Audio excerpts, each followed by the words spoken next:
Ay babala po ang mga kaibigan po nating duwende. Alam po nyo guys, napakarami na po ang mga demonyo ngayon, no? Kahit po kakilala mo, kamag-anak mo, kasamahan mo. Mag-ingat po kayo. Ito po ang babala ng ating kaibigan na nakikita po niya na mangyayari po sa mundo. Grabe, ito na po siguro ang umpisa na sinasabi po nila noon na maraming mga Pilipino na kapwa Pilipino na magpapatayan. Kaibigan, maraming salamat po sa inyong pagpapaabot. Kumusta po kayo? Ano po ba itong babala na naman po kaibigan? Tungkol po ba ito sa sinasabi po niyo kanina? Nako po. Ano po ang babala po? Ha? Sana po guys, mapanood po ninyo ito. Sa lahat po ng mga tao na makapanood, pakishare. Alam po ninyo ngayon guys, napakarami ng mga demonyo. Walang awang pumatay ng tao, mga inosente. Sa lahat po ng mga tao, dapat po talaga ngayon magpakumbaba tayo. Huwag kayong magkampante, lalo na pag mayroon kayong makikitang tao na kakaiba po ang mga galaw po nila, lalo na po yung mga adik.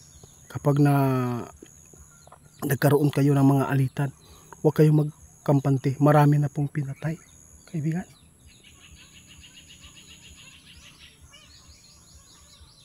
Diyos ko naman po, ito po ang sinasabi ng ating kaibigan is mas maraming mga demonyo ang sumanib sa tao. Kaya dapat po tayo talaga mag-ingat at maganda tayong lahat. Pasalamatan po natin si kaibigan guys, dahil po mayroong mga babala na ganito. Kaibigan, ano po ba talaga ang nakikita po nyo sa mundo ng mga tao ngayon? Nakakaawat guys, no? Ilan na lang po ang mga taong may puso. Yun po ang sabi ng ating kaibigan. Kahit po kapatid mo, kamag-anak mo, huwag po kayong magpadala, no? Huwag kayong magkampante. Hindi po nyo alam yung nakakasama po ninyo ay safety po kayo. Dahil po ang diablo guys, napakarami na po napasukan, kaibigan. Iba na talaga ang panahon ngayon guys. Yun po sabi ng ating kaibigan.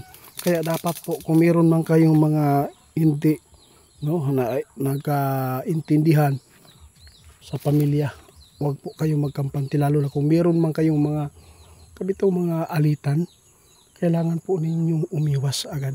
Huwag po kayong sasama, lalo na nasa inuman kayo. Hindi po ninyo alam, pag naisip po nila ang mga alitan nyo, sigurado mapapahamak ka. Yun po ang sabi ng ating kaibigan, nakikita. Marami na po talaga ang mga diablo ngayon guys, kaibigan.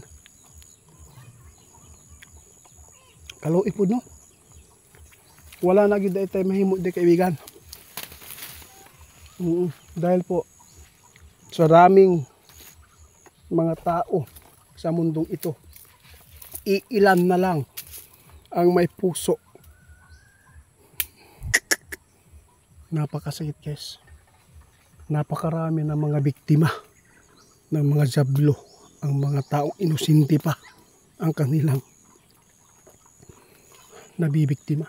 Kaya mayroong babala si kaibigan, i-share po ninyo sa mga kamag-anak nyo. Sana kung mayroon man kayong mga bikil, alitan dyan sa inyo, huwag po kayong magkampante kahit po nasa loob pa kayo ng bahay. Dahil po maghahanap talaga ang diablo ng hindi maganda. Kaya maraming salamat po talaga sa ating mga kaibigan, lalo na po ang kanilang mga pagpapaabot sa atin. Napakasakit isipin guys, no? Kunti na lang daw ang mapipili ng mga mabubuting tao. Kaya sa lahat po ng makapanood sa atin, napaka delikado na ang ating mundo, dahil isa na ang mundo ay isang impyerno na ating ginagalawan. Kaya napakasakit po tingnan ang mga inosente, ang kanilang mga biktima. Kaya sana po mapakinggan at may i-share po ninyo itong video na babala ng ating kaibigan. Isipin nyo, sabi ng ating kaibigan, pakinggan po ninyo.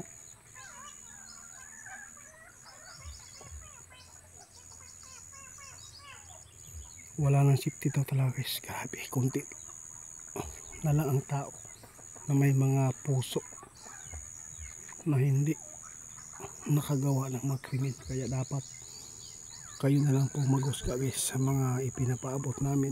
Kung kayo man po ay maniniwala, safety po kayo. Sana po ay maintindihan po inyo mga ipinabot ng ating kaibigan. Lalo na ay malapit na po ang pagbabalik ng ating Panginoong Diyos sa mundong ito. Kaibigan, wala na sa kaibigan guys, pasensya na kayo guys, biglang nawala.